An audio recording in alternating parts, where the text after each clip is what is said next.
Welcome back. ಶಾಸಕ BK Sangamesh ಮಗನ ಹತ್ಯೆಗೆ ಸ್ಕೆಚ್ ಹಾಕಲಾಗಿತ್ತು.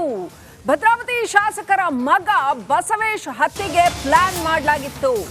ಯಾರು ಪ್ಲಾನ್ ಮಾಡಿದ್ರು? ಯಾತಕ್ಕೋಸ್ಕರ ಈ ತರ ಹತ್ಯೆಗೆ ಪ್ಲಾನ್ ಮಾಡಿದ್ರು? ಬಿಕೆ ಸಂಗಮೇಶ್ ಮಗನ ಹತ್ಯೆಗೆ ಡಿಚ್ಚಿ ಮುಬಾರಕ್ ಎಂಬಾತನ ಮೇಲೆ ಈಗ ಈ ಹತ್ಯೆಗೆ ಸ್ಕೆಚ್ ಹಾಕಿದ ಆರೋಪ ಬಂದಿದೆ.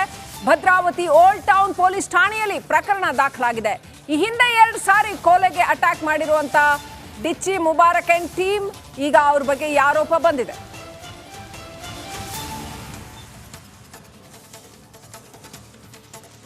ಯಾತಕ್ಕೋಸ್ಕರ ಅನ್ನುವಂಥದ್ದು ಇನ್ನಷ್ಟೇ ಗೊತ್ತಾಗಬೇಕಾಗಿದೆ. ಒಟ್ಟಿನಲ್ಲಿ ಈ ಸಂಗಮೇಶ್ ಅವರ ಮಗ ಬಸವೇಶ್ ಅವರನ್ನ ಹತ್ಯೆ ಮಾಡಬೇಕು ಅಂತ ಸ್ಕೆಚ್ ಹಾಕಲಾಗಿತ್ತು ಅಂತ ಓಲ್ಡ್ ಟೌನ್ ಪೊಲೀಸ್ ಠಾಣೆಯಲ್ಲಿ, ಭದ್ರಾವತಿ ಓಲ್ಡ್ ಟೌನ್ ಪೊಲೀಸ್ ಠಾಣೆಯಲ್ಲಿ ಈಗ ಪ್ರಕರಣ ದಾಖಲಾಗಿದೆ. ಡಿಚ್ಚಿ ಮುಬಾರಕ್ ಅಂಡ್ ಟೀಮ್ ಅಂತ ಯಾಕೆ ಇವ್ರು ನೀನು ಮಟ್ಟ ಹಾಕಿಲ್ಲ ಪೊಲೀಸರು ಅನ್ನೋ ಪ್ರಶ್ನೆ ಎದ್ದಿದೆ.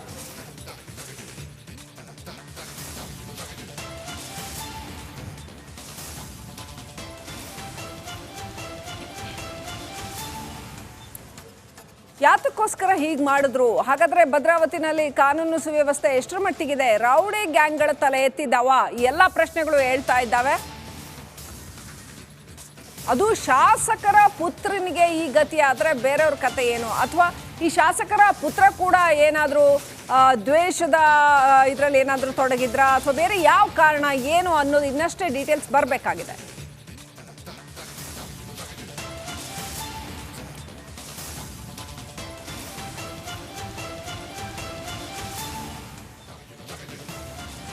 ಕೆಂಪೇಗೌಡ ಏರ್ಪೋರ್ಟ್ನಲ್ಲಿ ಭರ್ಜರಿ ಬೇಟೆಯಾಡಿದ್ದಾರೆ ಪೊಲೀಸರು. 1 ಕೋಟಿ ಮೌಲ್ಯದ 1 kg 499 ಗ್ರಾಂ ಚಿನ್ನವನ್ನ ಸೀಸ್ ಮಾಡಿದ್ದಾರೆ. ಒಳ ಉಡುಪಿನಲ್ಲಿ ಚಿನ್ನವನ್ನ ಅಡಗಿಸಿಟ್ಟು ಸಾಗಾಟಕ್ಕೆ ಪ್ರಯತ್ನ ಪಡ್ತಾ ಇದ್ರು. ಪರಿಶೀಲನೆಯ ವೇಳೆ ಒಳ ಉಡುಪಿನಲ್ಲಿ ಚಿನ್ನದ ಬಿಸ್ಕೆಟ್ ಪತ್ತೆಯಾಗಿದೆ. ಕೌಲಾಂಪುರದಿಂದ ಬೆಂಗಳೂರಿಗೆ ಬಂದಿದ್ದ ವ್ಯಕ್ತಿ ಕಸ್ಟಮ್ಸ್ ಅಧಿಕಾರಿಗಳಿಂದ ಆರೋಪಿಯ ಬಂಧನ ಆಗಿದೆ. ಆರೋಪಿ 15 ದಿನಗಳ ನ್ಯಾಯಾಂಗ ಬಂಧನಕ್ಕೆ ಆತನನ್ನು ಒಪ್ಪಿಸಲಾಗಿದೆ. ಒಳ ಉಡುಪಿನಲ್ಲಿ ಚಿನ್ನದ ಬಿಸ್ಕೆಟ್ ಅನ್ನ ಸಾಗಾಟ ಮಾಡ್ತಾ ಇದ್ದಂತ ಆರೋಪಿ ಕಸ್ಟಮ್ಸ್ ಅಧಿಕಾರಿಗಳು ಭರ್ಜರಿಯಾಗಿ ಕಾರ್ಯಾಚರಣೆಯನ್ನ ಮಾಡಿ ಆರೋಪಿಯನ್ನ ಬಂಧನ ಮಾಡಿದ್ದಾರೆ. ಆರೋಪಿಯನ್ನ 15 ದಿನಗಳ ಕಾಲ ಬಂಧನಕ್ಕೆ ಒಪ್ಪಿಸಲಾಗಿದೆ, ನ್ಯಾಯಾಂಗ ಬಂಧನಕ್ಕೆ. ಕೆಂಪೇಗೌಡ ಏರ್ಪೋರ್ಟ್ನಲ್ಲಿ ಕಸ್ಟಮ್ಸ್ ಅಧಿಕಾರಿಗಳು ಭರ್ಜರಿಯಾಗಿ ಬೇಟೆಯಾಡಿ 1 ಕೋಟಿ ಮೌಲ್ಯದ 1 kg 499 ಗ್ರಾಂ ಚಿನ್ನಾಭರಣವನ್ನ, ಅಂದ್ರೆ ಚಿನ್ನಾಭರಣ ಅಂತ ಹೇಳಿದ್ರೆ ಚಿನ್ನದ ಬಿಸ್ಕೆಟ್, ಇದನ್ನ ವಶಕ್ಕೆ ಪಡೆದಿದ್ದಾರೆ.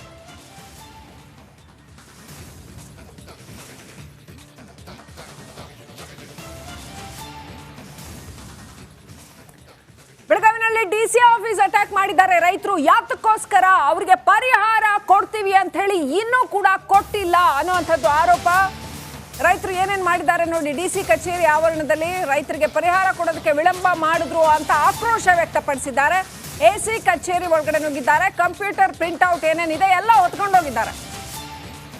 ಪ್ರತಿಭಟನೆ ಜೋರಾಗಿದೆ. ಕೋರ್ಟ್ ಆದೇಶದ ಮೇರೆಗೆ ಪೀಠೋಪಕರಣ ಜಪ್ತಿ ಮಾಡಿದ್ದಾರೆ. ಸಾಂಬ್ರಾ ವಿಮಾನ ನಿಲ್ದಾಣಕ್ಕೆ ರೈತರು ಜಮೀನು ಕೊಟ್ಟಿದ್ರು, ಅವ್ರಿಗೆ ಪರಿಹಾರ ಸಿಗ್ಲಿಲ್ಲ. ಹಾಗಾಗಿ ಎಸಿ ಕಚೇರಿ ಜಪ್ತಿ ಮಾಡಬೇಕು ಅಂತ ಆದೇಶ ಕೊಡಲಾಗಿತ್ತು ಕೋರ್ಟ್.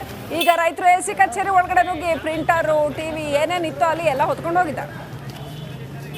ಕಳೆದ 2008ರಲ್ಲಿ ಕಾಮಗಾರಿಗಾಗಿ ಅಂತ 270 ಎಕರೆ ಜಮೀನನ್ನ ರೈತರು ಕೊಟ್ಟಿದ್ರು. ಪ್ರತಿ ಎಕರೆಗೆ ಸರ್ಕಾರ ಕೇವಲ 2 ಲಕ್ಷ ರೂಪಾಯಿ ಪರಿಹಾರ ಕೊಡಬೇಕು ಅಂತ ಸರ್ಕಾರ ಆದೇಶ ಕೊಟ್ಟಿತ್ತು. ಆದರೆ ಹೆಚ್ಚಿನ ಪರಿಹಾರ ಬೇಕು ಅಂತ 2011ರಲ್ಲಿ ಕೋರ್ಟ್ ಮೊರೆ ಹೋಗಿದ್ರು. ಈಗ ಬೆಳಗಾವಿಯ ಹಿರಿಯ ಶ್ರೇಣಿಯ ಸಿವಿಲ್ ನ್ಯಾಯಾಲಯದಲ್ಲಿ ರೈತರು ದಾವೆ ಹೂಡಿದ್ದಾರೆ.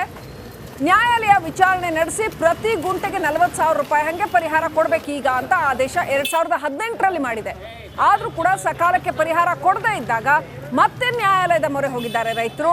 ರೈತರಿಗೆ ತಕ್ಷಣವೇ ನ್ಯಾಯಯುತ ಪರಿಹಾರ ಕೊಡಬೇಕು ಅಂತ 2021ರಲ್ಲಿ ಮತ್ತೆ ಕೋರ್ಟ್ ಆದೇಶ ಮಾಡ್ತು. ಆಗಲೂ ಪರಿಹಾರ ಕೊಡಲಿಲ್ಲ. ಹಾಗಾಗಿ ಈಗ ಬಳ್ಳಾರಿಯ ಉಪವಿಭಾಗಾಧಿಕಾರಿ ಕಚೇರಿಯಲ್ಲಿನ ವಸ್ತುಗಳನ್ನ ಜಪ್ತಿ ಮಾಡಬೇಕು ಅಂತ ಕೋರ್ಟ್ ಸೂಚನೆ ಕೊಟ್ಟಿದೆ. ಬೆಂಗಳೂರಿನ ಜನತೆಗೆ ಬಿಗ್ ಶಾಕ್ ಎದುರಾಗ್ತಾ ಇದೆ. ಸ್ವತಃ ಡಿಸಿಎಂ ಡಿಕೆ ಶಿವಕುಮಾರ್ ಅವರೇ ಈಗ ತಾನೇ ಅನೌನ್ಸ್ ಮಾಡಿದ್ದಾರೆ. ನೀರಿನ ಬೆಲೆ ದುಬಾರಿ. ಇನ್ನು ಮುಂದೆ ಎಲ್ಲದರ ಬೆಲೆ ಕೂಡ ದುಬಾರಿ ದುಬಾರಿ ದುಬಾರಿ ಅನ್ನೋದಕ್ಕೆ ಸಿಲಿಕಾನ್ ಸಿಟಿ ಜನ ಬೇಸತ್ತು ಹೋಗಿದ್ರು. ಈಗ ನೀರಿನ ದರ ಕೂಡ ಹೆಚ್ಚು.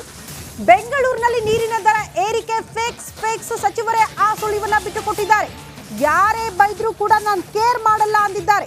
ನೀರಿನ ಬೆಲೆ ಏರಿಕೆ ಮಾಡೇ ಮಾಡ್ತೀವಿ ಅಂತ ಡಿಸಿಎಂ ಡಿಕೆ ಶಿವಕುಮಾರ್ ಹೇಳಿಕೆ ಕೊಟ್ಟಿದ್ದಾರೆ. ನಾಗರಿಕರಿಗೆ ಎಷ್ಟು ಮಾಡಿದ್ರು ಉಪಕಾರ ಸ್ಮರಣೆ ಇಲ್ಲ. ಬೈತಾರೆ, ಕಮೆಂಟ್ ಮಾಡ್ತಾರೆ, ವಾಟ್ಸಪ್ನಲ್ಲಿ ಹಾಕ್ತಾರೆ, ದುಡ್ಡು ಕಟ್ಟೋರು ಕಟ್ತಾರೆ, ಕೆಲವರು ಕಟ್ಟಲ್ಲ. ನನ್ನನ್ನು ಮೀಡಿಯಾದವರು ಬೈಲಿ, ಜನರು ವಿಪಕ್ಷದವರಾದರೂ ಬೈಲಿ, ನಾನು ನೀರಿನ ಬಿಲ್ ಹೆಚ್ಚಳ ಮಾಡೇ ಮಾಡ್ತೀನಿ ಅಂತ ಬೆಂಗಳೂರಿನಲ್ಲಿ ಡಿಸಿಎಂ ಡಿಕೆ ಶಿವಕುಮಾರ್ ಹೇಳಿಕೆ ಕೊಟ್ಟಿದ್ದಾರೆ.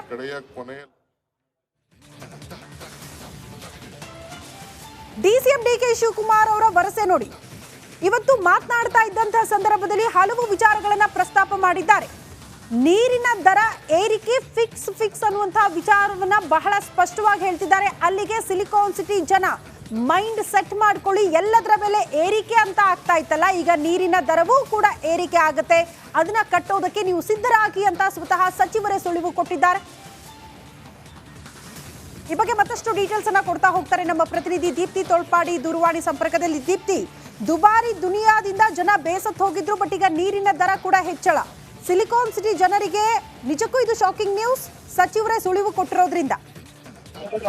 ಶ್ರುತಿ, ಇದು 110 ಹಳ್ಳಿಗೆ ಕಾವೇರಿ ನೀರು ಸಂಪರ್ಕ ಅಭಿಯಾನದ ಸಿಹಿ ಸುದ್ದಿಯನ್ನ ಕೊಡ್ತೀವಿ ಅಂತ ಹೇಳಿದಂತಹ ಡಿಸಿಎಂ ಇವತ್ತು ಕಹಿ ಸುದ್ದಿಯನ್ನ ಕೊಟ್ಟಿದ್ದಾರೆ. ಯಾಕಂದ್ರೆ ಏಕಾಏಕಿ ಸ್ಟೇಜ್ ಮೇಲೆ ಅನೌನ್ಸ್ ಮಾಡಿರುವಂತದ್ದು, ಯಾರು ಏನೇ ಹೇಳಿ ನಾನಂತೂ ನೀರಿನ ದರವನ್ನ ಏರಿಕೆ ಮಾಡೇ ಮಾಡ್ತೀನಿ, ಜಲಮಂಡಳಿಯನ್ನ ಉಳಿಸ್ಕೊಳ್ಬೇಕು ಅಂತ ಹೇಳಿದ್ರೆ ನೀರಿನ ದರ ಏರಿಕೆ ಅನಿವಾರ್ಯ ಅನ್ನೋ ಒಂದು ವಿಚಾರವನ್ನ ಕೂಡ ಹೇಳಿದ್ದಾರೆ. ಜೊತೆಗೆ ಜನ ಏನೇ ಕಮೆಂಟ್ ಮಾಡ್ಲಿ, ಮೀಡಿಯಾದವ್ರು ಏನೇ ಹೇಳಿ, ವಿಪಕ್ಷದವರು ಕೂಡ ನನ್ನ ಬೈಲಿ, ನಾನಂತೂ ಮಾಡಿಯೇ ಸಿದ್ಧ ಅನ್ನೋ ರೀತಿಯಲ್ಲಿ ಕನ್ಫರ್ಮ್ ಆಗಿ ನೀರಿನ ದರದ ವಿಚಾರವನ್ನ ಪ್ರಸ್ತಾಪ ಮಾಡಿರುವಂತದ್ದು.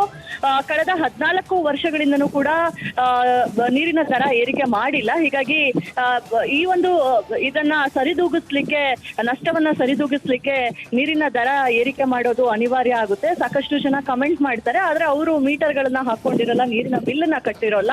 ಅಂತವರು ತಮ್ಮ ಸ್ಟೇಟಸ್ ನಲ್ಲಿ ಏನೇ ಹಾಕೊಂಡ್ರು ಕೂಡ ಅದು ನಾನು ಅದ್ರ ಬಗ್ಗೆ ಯಾವುದೇ ರೀತಿಯಾಗಿ ಕೇರ್ ಮಾಡೋದಿಲ್ಲ. ನನಗೇನು ಅಂತ ಹೇಳಿದ್ರೆ ಬೆಂಗಳೂರು ಜಲಮಂಡಳಿಯನ್ನ ಉಳಿಸ್ಕೊಳ್ಬೇಕು, ಹೀಗಾಗಿ ನಾನು ನೀರಿನ ದರವನ್ನ ಏರಿಕೆ ಮಾಡಿಯೇ ತೀರ್ತೀನಿ ಅನ್ನೋ ರೀತಿಯಲ್ಲಿ ಇವತ್ತು ಮಾತನ್ನ ಹೇಳಿದ್ದಾರೆ. ಜೊತೆಗೆ ಎಷ್ಟು ಪರ್ಸೆಂಟ್ ಯಾವ ಸ್ಲ್ಯಾಬ್ ನಲ್ಲಿ ಮಾಡ್ತಾರೆ ಅನ್ನೋದು ಇನ್ನೂ ಕೂಡ ಗೊತ್ತಾಗಿಲ್ಲ. ಆದ್ರೆ ಸದ್ಯದಲ್ಲೇ ಬೆಲೆ ಏರಿಕೆಯ ಬಿಸಿ ಮಧ್ಯೆ ಈಗ ನೀರಿನ ದರವನ್ನ ಕೊಡುವಂತಹ ಬಿಸಿ ಜನಸಾಮಾನ್ಯರಿಗೆ ತಟ್ಟುತ್ತೆ. ಶ್ರುತಿ, ದೀಪ್ತಿ, ಈಗ ನೀರಿಲ್ಲದೆ ಏನು ಮಾಡ್ಲಿಕ್ಕಾಗಲ್ಲ, ಅನಿವಾರ್ಯ.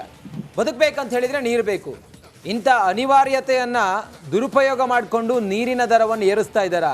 ಎಷ್ಟು ಏರಿಸ್ಬೋದು? ಏನಾದರೂ ಒಂದು ಮಾಹಿತಿ ಇದೆಯಾ? ಯಾವ ಹಂತದಲ್ಲಿ ಎಷ್ಟು ಏರಿಸ್ಬೋದು, ಎಲ್ಲಿವರೆಗೂ ಹೋಗ್ಬೋದು ಅಂತ?